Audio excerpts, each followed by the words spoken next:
ಎಲ್ಲರಿಗೂ ನಮಸ್ಕಾರ. ಮತ್ತೊಂದು ವಿಡಿಯೋಗೆ ಸ್ವಾಗತ. ಬಿಗ್ ಬಾಸ್ ಸೀಸನ್ 11 8ನೇ ವಾರ ಕಾಲಿಟ್ಟಿದೆ. 8ನೇ ವಾರದಲ್ಲಿ ನಾಮಿನೇಷನ್ ಶುರುವಾಗಿದೆ.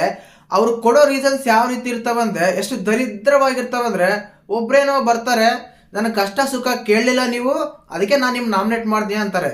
ಇನ್ನೊಬ್ರೇನೋ ಬಂತಾರೆ, ನೀವು ನನ್ನನ್ನ ದುರಂಕಾರ ಅಂತ ಹೇಳಿದ್ರಿ, ಆ ಪದ ನಂಗೆ ಇಷ್ಟ ಆಗಿಲ್ಲ, ಅದಕ್ಕೆ ನಾಮಿನೇಟ್ ಮಾಡ್ತೀನಿ. 52 ದಿನ ಆಟ ಆಡ್ತಾ ಇದ್ದಾರೆ ಬಿಗ್ ಬಾಸ್ ಮನೆಯಲ್ಲಿ. ನಾಮಿನೇಟ್ ಮಾಡಕ್ಕೆ ಒಂದು ಸರಿಯಾದ ರೀಸನ್ಸ್ ಕೊಡಲ್ಲ ಅಂದ್ರೆ ಏನು ಕಂಟೆಸ್ಟೆಂಟ್ಗಳು ಅಂತ ಅರ್ಥ ಆಗ್ತಿಲ್ಲ. ಚಿಕ್ಕ ಚಿಕ್ಕ ರೀಸನ್ಸ್ ಮಾತಾಡಿಲ್ಲ ಅಂತ ಅವ್ರ ಹತ್ರ ನಾಮಿನೇಟ್ ಮಾಡ್ತಾರೆ ಅಂತ. ಇನ್ನೊಬ್ರೇನು ದುರಂಕಾರ ಅಂತ ಹೇಳಿದ್ರೆ ನಾಮಿನೇಟ್ ಮಾಡ್ತಾರೆ. ಇನ್ನೊಬ್ರೇನು ಅವ್ರ ಹತ್ರ ಇವ್ರ ಹತ್ರ ತಗೊಂಡೋಗಿ ಮಾತಾಡ್ತಾರೆ ಅಂತ. ಅಲ್ಲಿ ಕರೆಕ್ಟಾಗಿ ಕುತ್ಕೊಂಡಾಗ ಅವ್ರು ಹೇಳೋ ರೀಸನ್ಸ್ ಬಿಗ್ ಬಾಸೇ ಒಪ್ಪಲ್ಲ ಅಂತ ರೀಸನ್ಸ್ ಕೊಡ್ತಾರೆ. ಮತ್ತೆ ಇನ್ನೊಂದ್ಸಲ ಬಿಗ್ ಬಾಸ್ ಅನೌನ್ಸ್ ಮಾಡ್ತಾರೆ, ರೀಸನ್ಸ್ ಸರಿ ಇಲ್ಲ, ಸರಿಯಾದ ರೀಸನ್ಸ್, ಸೂಕ್ತವಾದ ಕಾರಣ ತಿಳಿಸಿ ಅಂತ. ಯಾರ್ಯಾರು ಏನೇನು ಹೇಳಿದ್ರು ಅಂತೆಲ್ಲ ಮಾತಾಡೋಣ. ದಯವಿಟ್ಟು ಚಾನಲ್ ಯಾರು ಹೊಸ ನೋಡ್ತಿದ್ರೆ ಮಿಸ್ ಮಾಡ್ತಾನೆ, ಸಬ್ಸ್ಕ್ರೈಬ್ ಮಾಡಿ, ಲೈಕ್ ಮಾಡಿ, ಶೇರ್ ಮಾಡಿ. ನೋಡಿ, ಇನ್ನು ನಾಮಿನೇಷನ್ಸ್ ಇನ್ನ ಕಂಪ್ಲೀಟ್ ಆಗಿಲ್ಲ. ನಿನ್ನೆ ಎಪಿಸೋಡ್ ಅಲ್ಲಿ ನಾಮಿನೇಷನ್ ಮಾಡಿದ್ದೆ ಮೂವರು, ಒಂದು ತ್ರಿವಿಕ್ರಮ, ಮೋಕ್ಷತಾ, ಅದಾದ್ಮೇಲೆ ಐಶ್ವರ್ಯ. ಇವರು ಮೂರು ಜನ ಸೆಲೆಕ್ಟ್ ಮಾಡಿ ನಾಮಿನೇಟ್ ಮಾಡಬೇಕು. ಅದರಲ್ಲಿ ಒಬ್ಬರನ್ನ ಸೇವ್ ಮಾಡ್ತಾರೆ, ರಜತ್ ಕಿಶನ್, ಮತ್ತು ಅದಾದ್ಮೇಲೆ ಇವರು Shobha Shetty.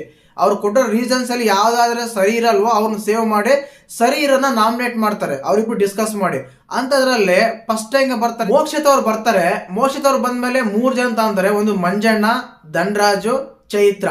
Actually Saturday episode, Sunday episode ಹೇಳಿದ್ರು ಈ ವಿಷಯನ ಇಲ್ಲಿಗೆ ಬಿಡಬೇಕು ಅಂತ. ಕಿಚ್ಚ ಸರ್ ಹೇಳಿದ್ರು ಚೈತ್ರ ಅವ್ರನ್ನ ಆ ವಿಷಯದಲ್ಲಿ ಮಾತಾಡಿಸ್ಬೇಡ್ರಿ ಅಂತ. ಮತ್ತೆ ತಗೊಂತಾರೆ ಮೋಕ್ಷಿತ್ ಅವರು, ಓಕೆ ಅಕ್ಸೆಪ್ಟ್, ಅದು ಏನೋ ರೀಸನ್ ಕೊಟ್ಟರು, ಓಕೆ ಮಾಡೋಣ. ಅದಾದ್ಮೇಲೆ ದಂಡದವ್ರಿಗೆ ಸಿಲ್ಲಿ ರೀಸನ್ ಕೊಡ್ತಾರೆ, ದುರಂಕಾರ ಅಂತೆಲ್ಲ ಮಾತಾಡಿದ್ರು, ನಾನು ಅದಕ್ಕೆ ಅವ್ರು ನಾಮಿನೇಟ್ ಮಾಡ್ತೀನಿ ಅಂತ. ಮೇಡಮ್, ನೀವು ಅವ್ರಿಗಿಂತ ನೀವೇನ ಜಾಸ್ತಿ ಬಾಯ್ ಮಾಡಿದ್ದು, ಎಷ್ಟು ಬಾಯ್ ಮಾಡಿದ್ರು ಗೊತ್ತಾ? ಅರ್ಥ ಆಯ್ತಾ ಒಂದು 20 ಸಲ ಹೇಳಿದ್ರು ನೀವು.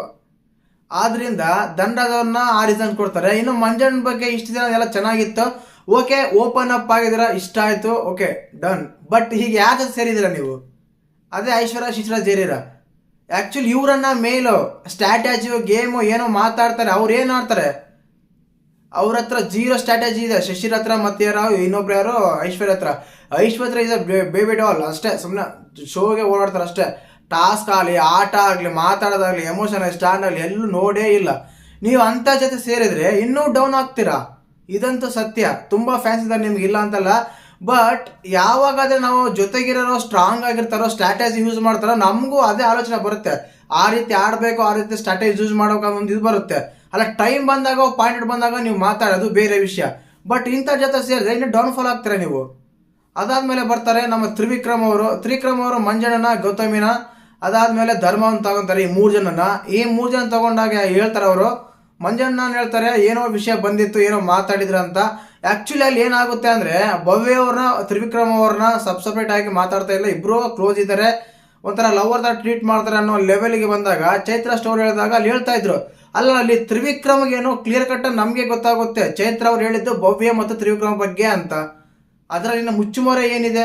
ಬಟ್ ಅವ್ರೇನಂತಾರೆ, ಆ ಕಾರಣ ಹೇಳ್ಬಾರ್ದಾಗಿತ್ತು, ನಾವು ಹೇಳಿದ್ರೆ ನೀವು ಅಂತ ಹೇಳ್ತಾರೆ. ಗೌತಮಿ ಅವ್ರ ಬಗ್ಗೆ ಅಂದ್ರೆ ಅದು ನಿಜಾನೇ. ಆಕ್ಚುಲಿ ತ್ರಿವಿಕ್ರಮ್ ಅವ್ರು ಹೇಳಿದ್ದು ಅದು ನಿಜಾನೇ. ಏನಕ್ಕಂದ್ರೆ ಅವರು ತಗೊಂಡಾಗ ಏನಂದ್ರೆ, ಅವರು ಬೇರೆ ಬಗ್ಗೆ ಕೆಟ್ಟದಾಗಿ ಪೋರ್ಟ್ರೇ ಮಾಡಕ್ಕೆ ಗೌತಮಿ ಟ್ರೈ ಮಾಡ್ತಿರ್ತಾರೆ. ಅದು ಅವ್ರ ಪಾಸಿಟಿವಿಟಿ ಅಂತಾರೆ. ಬಟ್ ಅದರಲ್ಲಿ ಅದು ಕಾಣಲ್ಲ, ಯಾಕಂದ್ರೆ ಅವ್ರು ಮಾಡ್ತಿರೋದು ಅದನ್ನೇ. ಯಾಕಂದ್ರೆ ತ್ರಿವಿಕ್ರಮ್ ಅವ್ರನ್ನ ಮೆಂಟಲಿ ಚೆನ್ನಾಗಿದ್ದಾರೆ, ಮೆಂಟಲಿ ಲೋ ಇದ್ದಾರೆ, ಫಿಸಿಕಲಿ ಸ್ಟ್ರಾಂಗ್ ಇದ್ದಾರೆ ಅಂತ ಸ್ಟೇಟ್ಮೆಂಟ್ ಕೊಟ್ಟಿದ್ದೆ ಅವರು. ಅದಾದ್ಮೇಲೆ ಇವರು ಮಂಜಣ್ಣ ಹತ್ರ ಮಾತಾಡ್ಬೇಕಾದ್ರೆ ತ್ರಿವಿಕ್ರಮ್ ಬಗ್ಗೆ ತುಂಬಾ ಸ್ವಲ್ಪ ನೆಗೆಟಿವ್ ಆಗಿ ಪೋರ್ಟ್ರೇ ಮಾಡ್ತಾ ಇದ್ರು. ಇವೆಲ್ಲ ರೀಸನ್ಸ್ ಹೇಳಿದ್ಮೇಲೆ ಆ ರೀಸನ್ಸ್ ಅವ್ರಿಗೆ ಇಷ್ಟ ಆಗಲ್ಲ, ಯಾರಿಗೆ ಅಲ್ಲಿರೋ ಯಾರೋ ಶೋಭಾ ಶೆಟ್ಟಿಗೆ ಮತ್ತು ರಜತ್ ಕಿಶನ್ಗೆ. ಆದ್ರಿಂದ ಅವ್ರು ಏನ್ ಮಾಡ್ತಾರೆ, ಇಷ್ಟ ಆಗಿಲ್ಲ ಅಂದಾಗ ಮತ್ತೆ ಇನ್ನೊಂದು ಕಾರಣ ಹುಡ್ಕೊಂಡು ಕೊಡ್ತಾರೆ. ಕಾರಣಗಳು ತುಂಬಾ ಚೆನ್ನಾಗಿದೆ, ಒಳ್ಳೇದು ಅನ್ಸುತ್ತೆ. ಟಾಸ್ಕ್ ಆಡಿಲ್ಲ ಅಂತ ಅದೇ ರೀಸನ್ ಕೊಡ್ತಾರೆ ಧರ್ಮ ಅವ್ರಿಗೆ. ಧರ್ಮ ಅವರು ಅದೇ ಹಂಗಂತಾರೆ. ಬಟ್ ಇಲ್ಲಿ ಶೋಭಾ ಶೆಟ್ಟಿ, ರಜತ್ ಏನ್ ಮಾಡ್ತಾರೆ ಅಂದ್ರೆ, ಧರ್ಮ ಅವ್ರನ್ನ ಸೇವ್ ಮಾಡಿ ಇವ್ರಿಬ್ಬರು ನಾಮಿನೇಟ್ ಮಾಡ್ತಾರೆ. ನಾಮಿನೇಟ್ ಮಾಡಕ್ಕೆ ಅವಕಾಶ ಮಾಡ್ಕೊಡ್ತಾರೆ ತ್ರಿವಿಕ್ರಮ್ ಅವ್ರಿಗೆ. ಒಂದೊಂದು ಸದ್ಯ ರೀಸನ್ಸ್ ಸರಿ ಇದ್ರೆ ಚೆನ್ನಾಗಿರುತ್ತೆ. ಒಳ್ಳೆ ವ್ಯಾಲಿಡ್ ರೀಸನ್ಸ್ ಕೊಡಿ ಗುರು, ಒಳ್ಳೆ ಸಖತ್ತಾಗಿರ್ಬೇಕು ರೀಸನ್ಸ್. ಎಲ್ಲ ಸಣ್ಣ ಪುಟ್ಟ ರೀಸನ್ಸ್ ಎಲ್ಲ ಕೊಟ್ಟು ನಿಮ್ಮ ವ್ಯಕ್ತಿತ್ವಕ್ಕೆ ಕಳಂಕ ಬರುತ್ತೆ ಅಂತ ಒಂದು ಸಂದೇಹ ಬರುತ್ತೆ. ಇನ್ನಾದ್ಮೇಲೆ ಐಶ್ವರ್ಯ ಅವ್ರು ಬರ್ತಾರೆ. ಅಬ್ಬಬ್ಬ, ಮೇಡಮ್ ಅವ್ರಿಗೆ ನಮಸ್ಕಾರ. ಇವ್ರಿಗೆ ಎಂತ ರೀಸನ್ ಕೊಡ್ತಾರೆ ಅಂದ್ರೆ, ಮಂಜಣ್ಣ ಅವರು ಅವ್ರ ಹತ್ರ ಕಷ್ಟ ಸುಖ ಮಾತಾಡಿಲ್ಲ ಅಂತೆ. ಮಂಜಣ್ಣ ಸಖತ್ತ ಮಾತಾಡ್ತಾರೆ ಗುರು, ನಿಜವಾಗ್ಲೂ ಸೂಪರ್ ಆಗಿ ಮಾತಾಡಿದ್ರು. ಅರ್ಧ ಗಂಟೆ ಎಲ್ಲರ ಹತ್ರ ಬಂದು ಮಾತಾಡ್ಬೇಕು, ನಿಮ್ ಪರ್ಸನಲ್ ಪ್ರಾಬ್ಲಮ್ ಇದೆ, ನಿಮ್ ಕಷ್ಟ ಏನಿದೆ, ಅದೇನಿದೆ, ಇದೇನಿದೆ ಅಂತ ಎಲ್ಲ ಬಂದು ಮಾತಾಡಬೇಕು. ಅವಾಗಾದ್ರೂ ಏನಾದ್ರು ಇಂಥ ರೀಸನ್ಸ್ ಕೊಡಲ್ಲ ಅಂತ. ಒಳ್ಳೆ ರೀಸನ್ಸ್ ಕೊಡಿ. ಗೇಮಲ್ಲಿ ಇದು ಸ್ಟ್ರಾಟಜಿ ಯೂಸ್ ಮಾಡ್ತಾರೆ ತುಂಬ ಅತಿ ಹೆಚ್ಚಾಗಿ, ಇಲ್ಲ ಉಸ್ತುವಾರಿನ ಪ್ರಶ್ನೆ ಮಾಡ್ತಾರೆ, ಉಸ್ತುವಾರಿ ಸರಿ ಮಾಡಲಿಲ್ಲ, ಇಂಥವೆಲ್ಲ ಹೇಳಿ ಅಲ್ಲ, ಆಟಕ್ಕೆ ತಕ್ಕಂಥ ಒಂದು ರೀಸನ್ಸ್ ಹೇಳಿ. ನನ್ನ ಹತ್ರ ಕ್ಲೋಸ್ ಇಲ್ಲ, ನನಗೆ ಅಗ್ ಮಾಡಿಲ್ಲ, ನಾನು ದುರಂಕಾರಿ ಅಂದ, ನಾನು ಇನ್ನೊಂದೇನೋ ಅಂದ, ನನ್ನ ಬಗ್ಗೆ ಮಾತಾಡ್ದ. ಅಪ್ಪ ನೀವು ಕೊಡೋ ರೀಸನ್ಸ್ 50 ದಿನ ಆದರೂ ರೀಸನ್ಸ್ ಕೊಡೋಕ್ಕೆ ಬರಲ್ಲ ಅಂದ್ರೆ ಎಂತ ಮರಯ.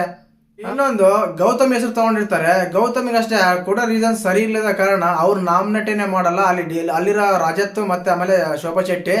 ಆದ್ರಿಂದ ಇವ್ರು ಕೊಡೋ ರೀಸನ್ಸ್ ಎಷ್ಟು ಸಿಲ್ಲಿ ಆಗಿರ್ತವೆ ಅಂದ್ರೆ ತುಂಬಾ ಸಿಲ್ಲಿ ಆಗಿರ್ತವೆ. ನನ್ಗನ್ಸಿದ್ದಿಷ್ಟು ಇವರು ವ್ಯಾಲಿಡ್ ರೀಸನ್ ಕೊಟ್ಟರೆ ತುಂಬಾ ಚೆನ್ನಾಗಿರುತ್ತೆ. ಅಂಥದ್ರಲ್ಲಿ ಈಗ ಮೊದಲೇ ರೌಂಡಲ್ಲಿ ಧನರಾಜ್ ಸೇವ್ ಮಾಡ್ತಾರೆ, ಸೆಕೆಂಡ್ ರೌಂಡ್ ಧರ್ಮನ್ ಸೇವ್ ಮಾಡ್ತಾರೆ, ಥರ್ಡ್ ರೌಂಡಲ್ಲಿ ಗೌತಮಿನ್ ಸೇವ್ ಮಾಡ್ತಾರೆ, ರಜತ್ ಮತ್ತು ಶೋಭಾ ಶೆಟ್ಟಿ. ಇನ್ನು ಮಂಜಣ್ಣ 2 ಸಲ ನಾಮಿನೇಟ್ ಆಗ್ತಾರೆ, 3 ಸಲ ಮಂಜಣ್ಣ ನಾಮಿನೇಟ್ ಆಗ್ತಾರೆ. ತ್ರಿವಿಕ್ರಮ್ ಕರೆದಾಗಲು ಮಂಜಣ್ಣ ಬರ್ತಾರೆ, ಮೋಕ್ಷದ ಬಂದಾಗಲೂ ತ್ರಿವಿಕ್ರಮ್ ಬರ್ತಾರೆ, ಐಶ್ವರ್ಯ ಬಂದಾಗ ತ್ರಿವಿಕ್ರಮ್ ಕರೆದಾಗಲು 3 ಸಲ ಬಂದಾಗಲೂ ಮಂಜಣ್ಣ ಆಗ್ತಾರೆ. ಯಾಕಂದ್ರೆ ಮಂಜಣ್ಣ ಬಂದಾಗ ಮಂಜಣ್ಣ ಒಂದ್ಸಲ ಸೇವ್ ಮಾಡಲ್ಲ ಅವರು. ಮಂಜಣ್ಣ ವ್ಯಕ್ತಿತ್ವ ನೋಡಿ ನನಗೆ ಅನ್ಸಿದ್ದಂದ್ರೆ ಈ ಒಂದು ನಾಮಿನೇಷನ್ ಪ್ರಕ್ರಿಯೆ ಅಂತ ಬಂದಾಗ ಈ 3 ಜನದಲ್ಲಿ ಅವರೇ ಹೈಲೈಟ್ ಆಗಿದ್ದು. ಮಂಜಣ್ಣ ತುಂಬಾ ಚೆನ್ನಾಗಿ ಮಾತಾಡಿದ್ರೆ, ಇದೇ ರೀತಿ ಮಾತಾಡ್ಲಿ, ಯಾಕಂದ್ರೆ ಮಾತಾಡಿದ್ರು ಪ್ರತಿವಾದ ಮಾಡಿದ್ರೆ ಅಲ್ಲಿ ತುಂಬಾ ಚೆನ್ನಾಗಿರುತ್ತೆ. ಅಂಥದ್ರಲ್ಲೇ ಅವ್ರು ಹೈಲೈಟ್ ಆಗಿ ಮಾತಾಡ್ತಾರೆ. ಇಷ್ಟ ಆಗಿದ್ದು ಹಿಂಗೆ 3 ರೌಂಡಲ್ಲೂ ಮೊದಲೇ ರೌಂಡಲ್ಲಿ ಧನರಾಜ್ ಸೇವ್ ಮಾಡ್ತಾರೆ, ಸೆಕೆಂಡ್ ರೌಂಡಲ್ಲಿ ಧರ್ಮಕೀರ್ತಿನ ಸೇವ್ ಮಾಡ್ತಾರೆ, ಥರ್ಡ್ ರೌಂಡಲ್ಲಿ ಗೌತಮಿನ ಸೇವ್ ಮಾಡ್ತಾರೆ. ಇನ್ನು 3 ರೌಂಡಲ್ಲಿ ನಾಮಿನೇಟ್ ಆಗಿದ್ದು ಮಂಜಣ್ಣ, ಸೆಕೆಂಡ್ ಅಂತ ಬಂದಾಗ ಗೌತಮಿ ಅವ್ರನ್ನ 2 ಸಲ ನಾಮಿನೇಟ್ ಆಗ್ತಾರೆ. ಈ ರೀತಿ ಅಂತ ಬಂದಾಗ ಅನ್ಸಿತ್ತು ನಾಮಿನೇಷನ್ಸ್ ರೀಸನ್ಸ್. ಮತ್ತೆ ನಿಮ್ಗೆ ಹೇಗೆ ಅನ್ಸಂತ ಕಾಮೆಂಟ್ ಮಾಡಿ. ನನಗೊಂದು ಅನ್ಸಿದ್ದು ಈ ಒಂದು ನಾಮಿನೇಷನ್ ಪ್ರಕ್ರಿಯೆಯಲ್ಲಿ ಮಂಜಣ್ಣ ಇದೆ ಬೆಸ್ಟ್, ತ್ರಿವಿಕ್ರಮ್ ಇದೆ ವೆಸ್ಟ್ ಅಂತ ಅನಿಸ್ತು. ಮತ್ತೆ ನಿಮ್ಗೆ ಹೇಗೆ ಅನ್ಸಂತ ಕಮೆಂಟ್ ಮಾಡಿ. ವಿಡಿಯೋ ಇಷ್ಟ ಲೈಕ್ ಮಾಡಿ, ಶೇರ್ ಮಾಡಿ, ಸಬ್ಸ್ಕ್ರೈಬ್ ಮಾಡಿ. ಜೈ ಹಿಂದ್, ಜೈ ಕರ್ನಾಟಕ ಮಾತೆ.